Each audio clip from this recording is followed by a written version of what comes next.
Hello, good evening. Welcome to a Thursday night episode of Brett's Old-Time Radio Show. It's all about adventure at the moment because, of course, with it being a Thursday, we are checking in with the Texas Rangers. But welcome to my home, here in beautiful Lyme Bay, where we've had, well, the weather, even though it's very warm and it's very muggy at the moment, we have had some rain, we've had some storms. So it's not been plain sailing. As I've looked out across the bay, I have thought a few times, I'm glad I'm not out there in a boat, but it's not been the 100% the weather, but it's still paradise. Even in the rain, even in the ropey weather, it's still paradise here in Lyme Bay. Thank you for joining me once again for our regular late night visit to those dusty studio archives of old-time radio shows right here at my home on the south coast of the United Kingdom. I'm Brett, I'm your host for our Nighttime podcast. Welcome to another episode. We had school sports day today and the boys did very, very well. George and William both had egg and spoon races to do. They did very well. They had the relay races. It was all going on. It was really good. And we had a nice picnic on the common outside of school with the boys. So we've had a really nice day today. My parents came with us, Vicky's parents came with us, so it was a proper family affair. It's a shame you guys couldn't make it, but it was a bit limited on numbers, so I'm sure you can understand. Now, I've got Facebook, Instagram, and YouTube. They're all called Brett's Old-Time Radio Show,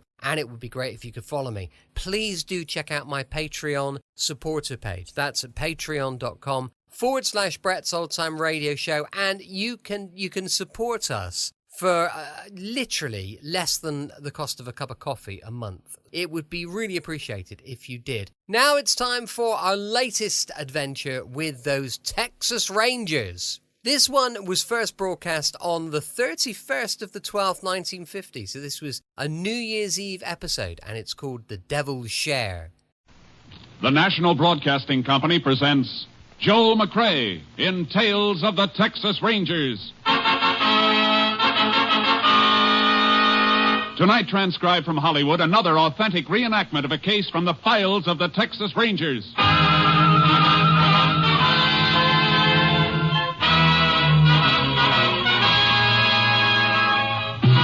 Tales of the Texas Rangers, starring Joel McCrea as Ranger Jace Pearson. Texas, more than 260,000 square miles, and 50 men who make up the most famous and oldest law enforcement body in North America.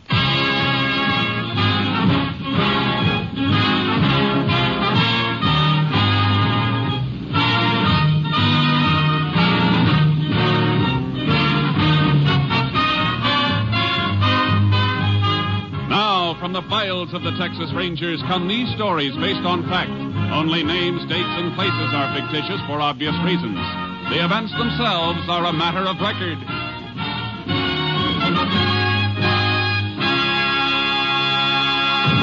Case for tonight, The Devil's Share.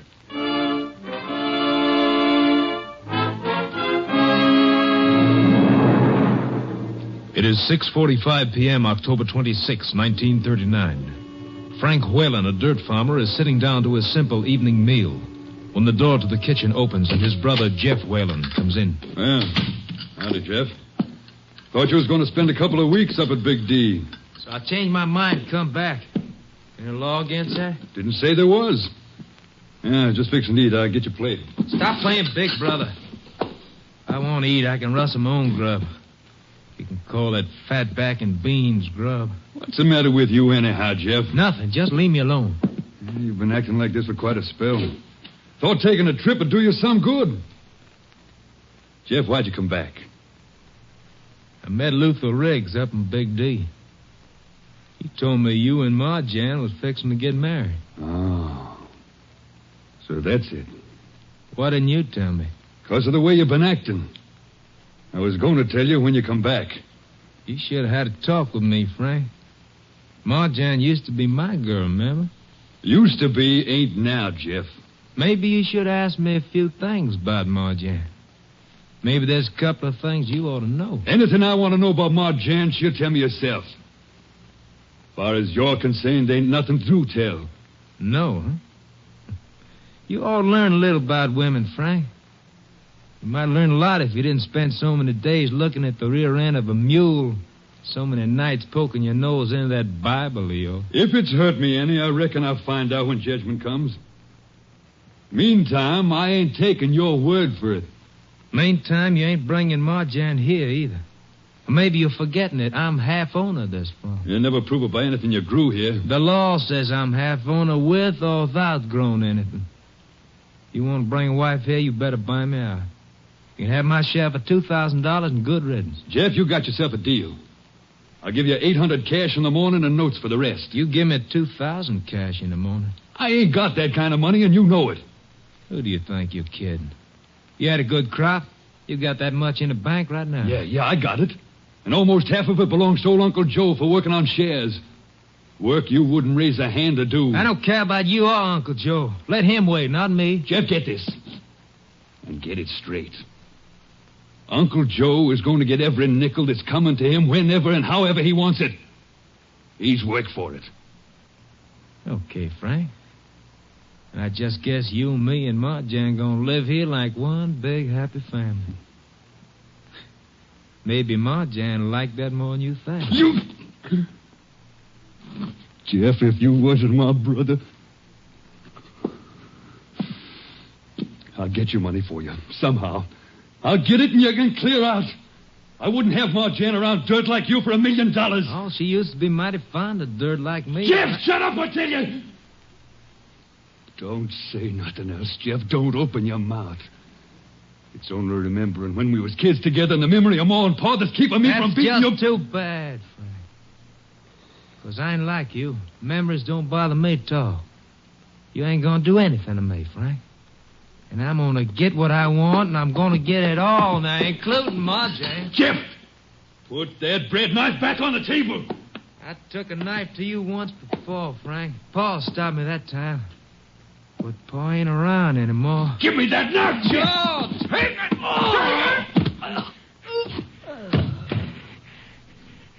I bet you sure wish Pa was here this time.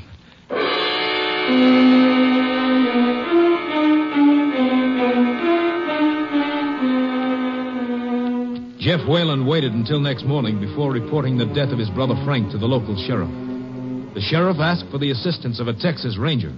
Ranger Jace Pearson was assigned to the case. Well, Jace, I went all over the place earlier this morning when I was called here, and now you've been all over it. If you see anything, I must have missed it. Doesn't seem to be much to see except the body. You want to talk to the brother now? He's still waiting in the parlor. Yeah, I know. I'll see him in a minute. Look at the table where Frank Whalen was eating. I was cutting his bread from this whole loaf. Crumbs show that. And it was a sharp, clean cut. This eating knife's the only one on the table, though. That's not sharp enough to slice the bread that way. He might have cut the bread, then put the knife away. It's possible, but it doesn't figure. No, it doesn't. Fella sits down to his food, he don't put nothing away until he's through. And Whalen wasn't through. From the looks of it, he just started to eat. What you looking in the drawers for? Murder weapon, maybe?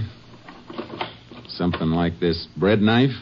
Could be, I guess, but that knife's clean. Yeah, too clean. Look at the blade and the handle. Well, what about them? The other knives in this drawer don't shine like this one. This one's got special treatment. Hey, I see what you're driving at. You figured it was rubbed with a scouring pad to remove blood, maybe, huh? That's something we'll have to find out, but it's worth a bet. It's been cleaned up too well to help us any, though. We might as well put it back in the drawer. Seems like that knife's the only thing we got to go on, Jace. And we're not even sure of that. I know. We better have a talk with Whalen's brother right now. Sure, but Jeff won't be able to help much. Why not? He just got back from Dallas early this morning. Called me as soon as he found the body. Oh, I didn't know that. Well, we might as well see him anyhow. Marjan Galt's in the parlor with him, Jace. Oh, who's she? And Marjan and Frank Whalen was fixing to get married. Folks tried to keep her away when the news got out, but she came anyhow. Yeah, it's just as well. She might know something. She's broke up pretty bad. Parlor's here. Sliding door, I'll open it. Jeff, the ranger'd like to talk to you and Marjan now. When can I see Frank? I want to see him now. I think it'd be better if you didn't, ma'am. For your own good, Marjan. Only last night I was home, and I was sewing pillowcases. No, come on, please, Marjan. Look, do you have to talk to her now? I can tell you anything you want to know. All right. But I think you'd better come into the next room then. Okay. Ma'am, why don't you just stretch out on that sofa and rest? All right, Jeff. When did you find your brother's body? Well, like I told the sheriff, by 5 o'clock this morning when I come home. He was killed last night around dinner time. Where were you then? On the road, I reckon. I've been up to Big D for the last 5-6 days. You drive back? Didn't have nothing to drive back in. I hitch rides. Come back same way I went. And got here at 5 a.m.? When'd you leave Dallas? Well, yesterday afternoon, I guess, about 2 o'clock. Why? Why are you asking me this? You're supposed to be finding out who killed Frank. Now, don't get steaming, Jeff. Ranger's got a reason for asking. You didn't touch anything in the house when you got in? Ranger, first thing I saw was my brother laying there on the kitchen floor. Then I hightailed back to the highway and called the sheriff. Waited right there till he come pick me up. Okay. Your brother been having trouble with anybody? You know of any reason why anybody might want to kill him? Well, no. Nothing I can think of. Except... Go ahead, Jeff. Well, just something come to my mind, Sheriff, but no, couldn't be him. Couldn't be who? Come on, Jeff. Your brother's laying dead in there. We got to know every little thing, no matter how small. Well, all right. Just before I left, Frank did have a little argument with Uncle Joe.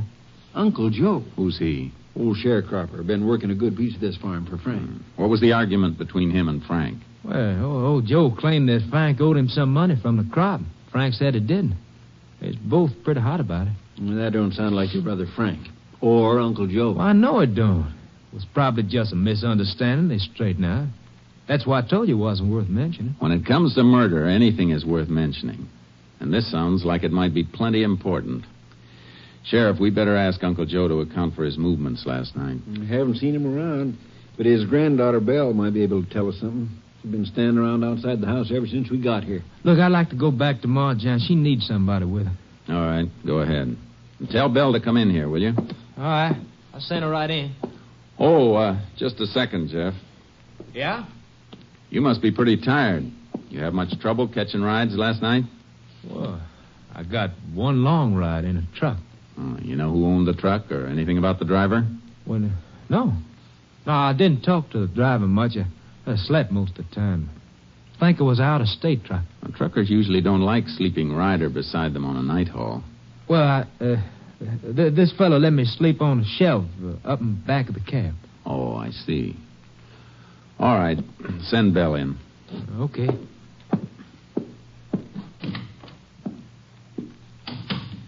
You've been asking him a lot of funny questions. Yeah, and he's been giving me a lot of funny answers. What do you mean, Jace?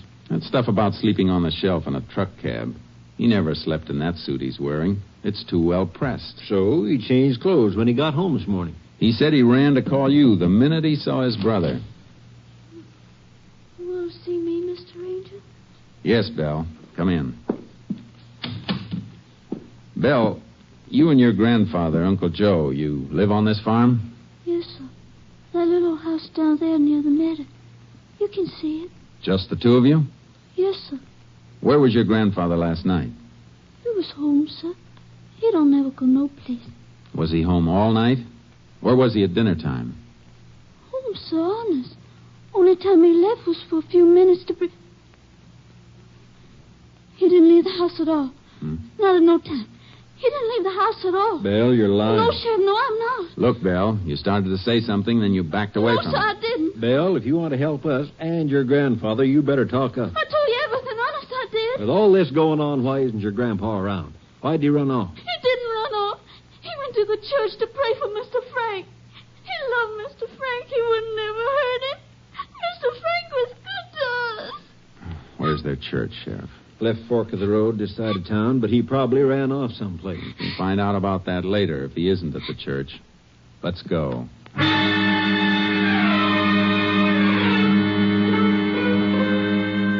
Uncle Joe was at his church, all right. We saw him kneeling in the dim light when we opened the door. Sheriff beckoned to him, and he came out into the sunlight. Tears were streaming down his face. I was just saying the prayers for Mr. Frank, Sheriff. I didn't know you'd be needing me for anything, sir. Where were you at dinner time last night, Uncle Joe? Why are you asking me that, Mr. Sheriff? Just answer the question, Uncle Joe. You can't be figuring that I killed Mr. Frank, is you? We just want to know where you were. I never hurt Mr. Frank. He's the best man I ever knew. Why, he's even helping me so as I could buy my own strip of land and my own mule. Uncle Joe, I want an answer. And tell the truth. Belle already tried to lie for you. Begging your pardon, Mr. Sheriff, but don't nobody never have to lie for me, sir. The truth ain't never hurt me. I ain't never hurt the truth. Well, you'd better tell the truth. Just a minute, Sheriff. Uncle Joe, did you leave your house at supper time yesterday? Yes, sir, Mr. Ranger. I did. Where'd you go? To Mr. Frank's house, sir, like I did every evening, to bring him some of Belle's fresh bread for his supper. Uncle Joe, I better tell you right now that anything you say from here on can be used against you. Used against me for what, sir? Ain't nothing I'm ashamed to tell. How long did you stay there? Mr. Frank was cooking him some food. I just stayed long enough to leave the bread and to fix up with him to meet him Friday at the bank so as he could give him the money. What money? What was mine from working on shares. Are you saying Frank Whalen was holding money of yours? You had an argument about whether or not he owed you that money, didn't you? Mr. Frank and me ain't never had no argument, sir. He was my good friend. Hey, Jace, here comes one of my deputies, Ben Sloan. I thought he and the other boys were beating around the farm. You know, they might have found something. Howdy, Ben. Howdy, Sheriff. What's that you got wrapped in that newspaper? This. What? A bloody knife. Where'd you get it? Reckon old Uncle Joe here could tell you as well as I can. We found it in the weeds, out behind his shack on Whalen's farm.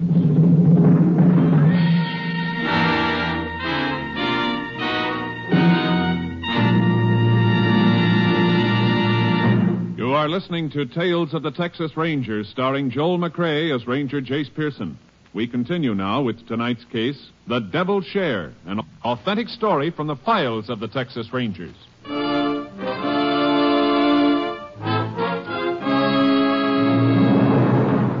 Uncle Joe stared at the blood-stained knife the deputy had found behind his house.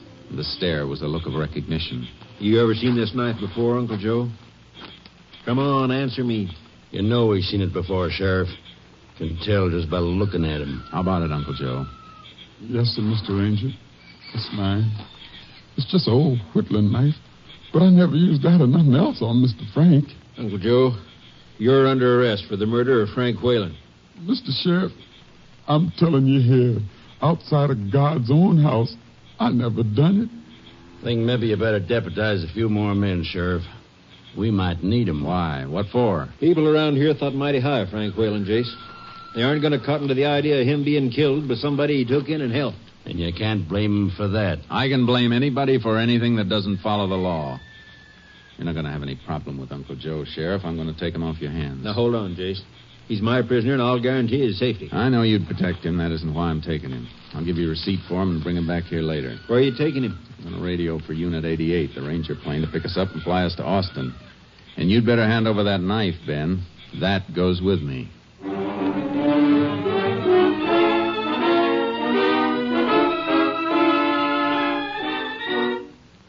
I put through my call to Camp Mabry, Austin, and the Ranger plane picked us up at the nearest airfield. Uncle Joe tightened up as we took off, and his lips moved like he was praying. After that, he relaxed. Where you taking me to, sir? Ranger camp and lab at Austin, Uncle Joe. You know what a lie detector is? No, sir.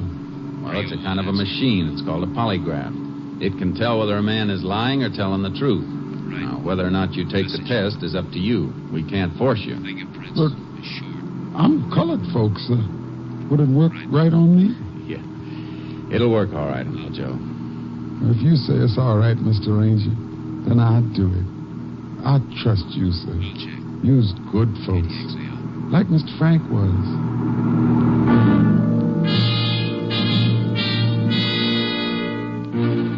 We landed at Camp Mabry. I dropped the blood-stained knife at the lab and then took Uncle Joe upstairs to the polygraph room. He wavered a little when we seated him in the chair and fixed the bands to measure his blood pressure, pulse, and respiration. Sir, this chair... This ain't no electric chair, is it? Now, don't worry. It won't hurt you, Uncle Joe. We're ready to go, Jace. Okay. I'll be waiting in the next office.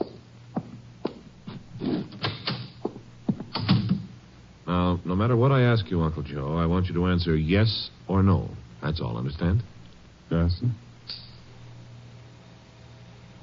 Is your name Uncle Joe? Yes, sir. Is Belle your granddaughter? Yes, sir. Do you go to church? Yes, sir.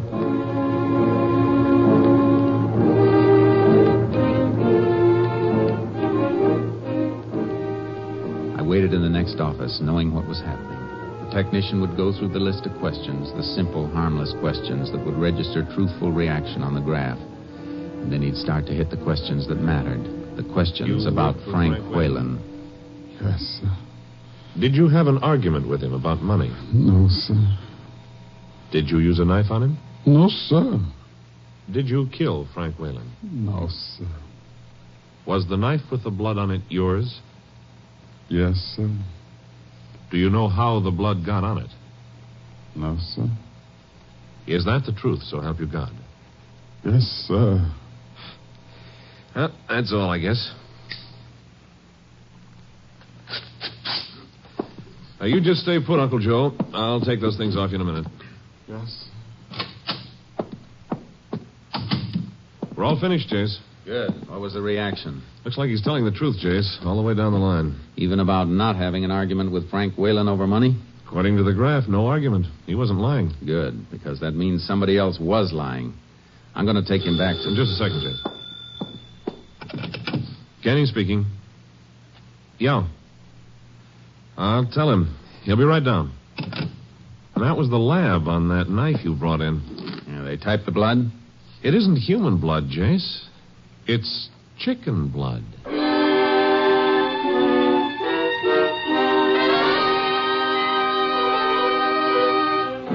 Unit 88 flew us back to the airfield where I'd left my car and horse trailer. The sheriff had been notified that we were returning and he met us at the jail with a couple of deputies. At my request, Uncle Joe agreed to spend the night in a cell for safekeeping. Then I filled the sheriff in on what I'd found out at Austin. Chicken blood. I don't get it, Jace. Why didn't Uncle Joe say he'd use that knife to kill a hen? Because he didn't. That knife was planted where it was found. And whoever planted it didn't expect the investigation to go any further. Uncle Joe kept the knife in the shed behind his house. Killer got it during the night after the murder, stuck a hen with it, and tossed it in the weeds. Have to be somebody who knew the place pretty well to find that knife and do the planting. It was somebody who knew the place. Frank's brother, Jeff? Frank's brother, Jeff. What do you know about him? Has he ever been in any trouble? Not around here. We better check and find out where he stayed in Dallas and who saw him while he was there.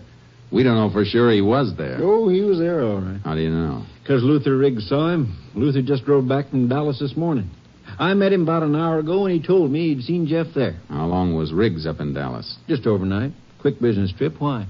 And didn't it seem kind of funny that Jeff hitchhiked back here in such a hurry when he could have stayed over until this morning and gotten a sure ride with somebody he knew?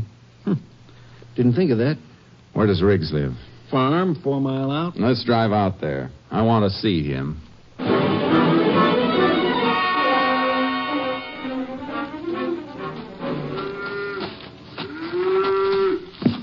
howdy, Sheriff.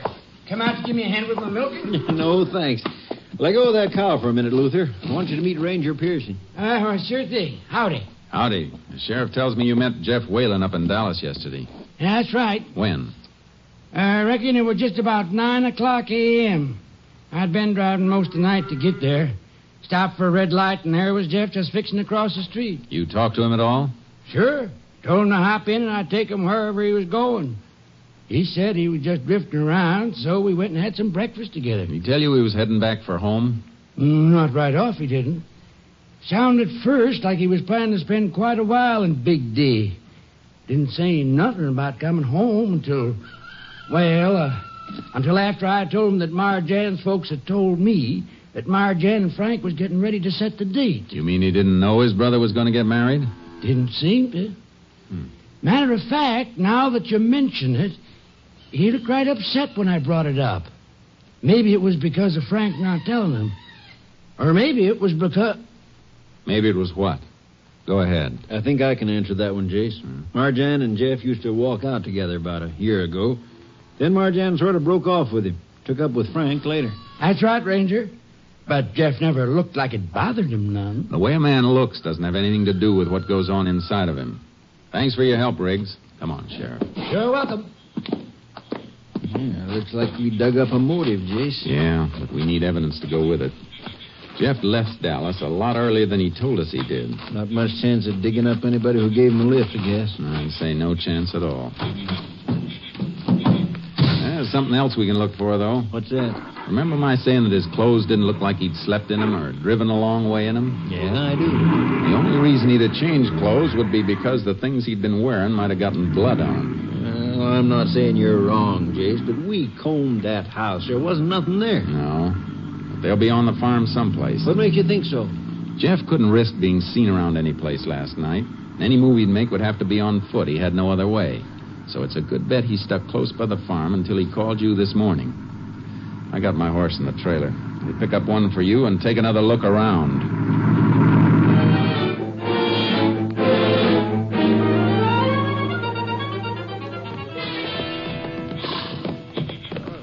Jace, we've been out here half the night. I don't think we're going to find anything. Maybe not. Come on back to my place and let's hit the sack.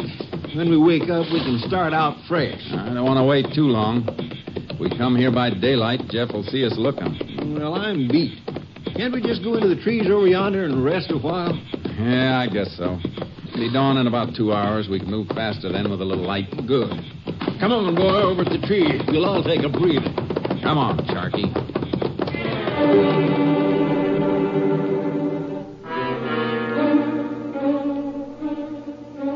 We moved into the trees, dismounted, and hobbled the horses.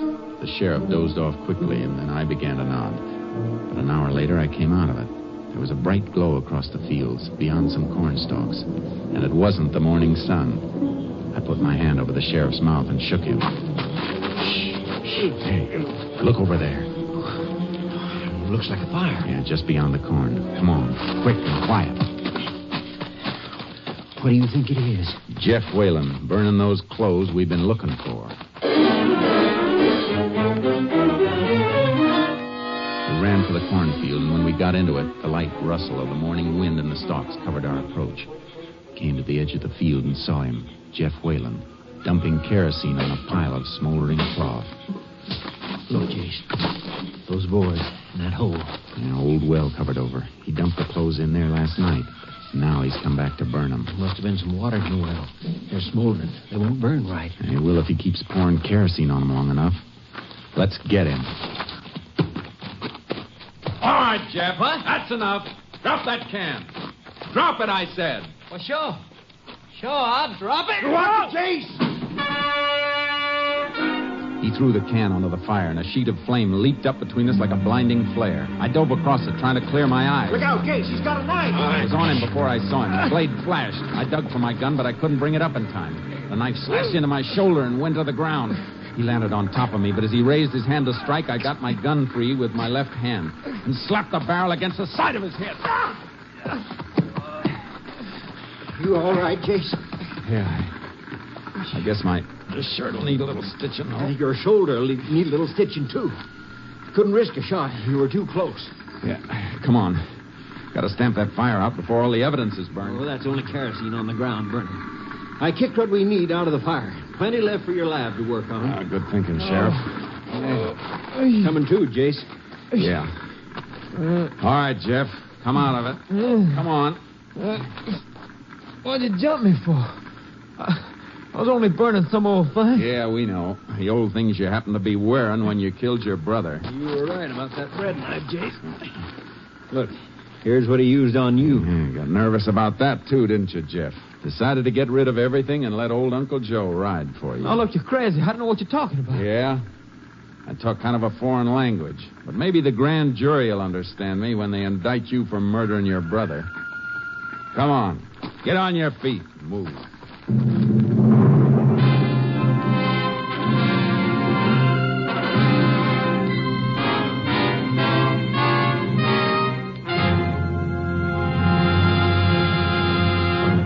Jeff Whalen was tried and convicted for the brutal knife murder of his brother Frank. On August 2nd, 1940, at Huntsville Penitentiary, he died in the electric chair.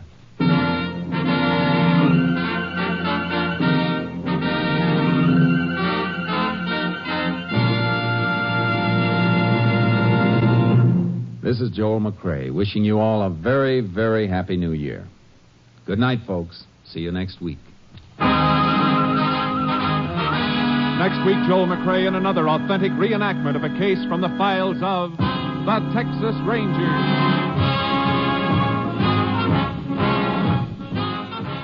Joel McCrae is currently seen starring in the Universal International Technicolor production Saddle Tramp. Tonight's cast included Tony Barrett, Tom McKee, Parley Bear, Peggy Weber, Roy Glenn, Wilms Herbert, and Rye Billsbury. This story was transcribed and adapted by Joel Murcott, and the program was produced and directed by Stacy Keach. Hal Gibney speaking.